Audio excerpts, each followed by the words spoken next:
നിസ്സാരമായ ജീവിത വിഭവങ്ങൾ കൊണ്ട് പൊരുത്തപ്പെട്ട് ഈ ദീനിനു വേണ്ടി ഖിദ്മത്ത് ചെയ്യുന്ന എത്രമേൽ പണ്ഡിതന്മാരുണ്ട്.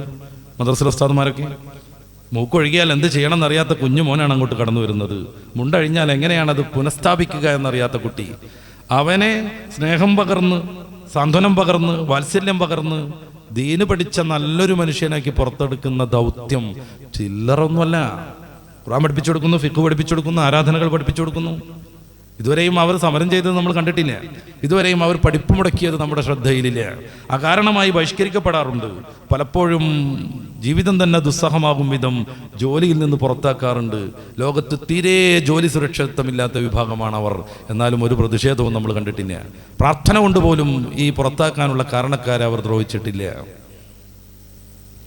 ഇങ്ങനെ ദീനിന് വേണ്ടി ഖിദ്മത്ത് ചെയ്യുന്ന വലിയൊരു സമൂഹം എല്ലാം ക്ഷമിച്ച് സഹിച്ച് ത്യാഗപൂർണമായ ജീവിതം നയിക്കുന്നത് കൊണ്ടാണ് നമ്മുടെ കേരളത്തിൽ വിജ്ഞാനം ഇത്രമേൽ മനോഹരമായി നിലനിൽക്കുന്നത്.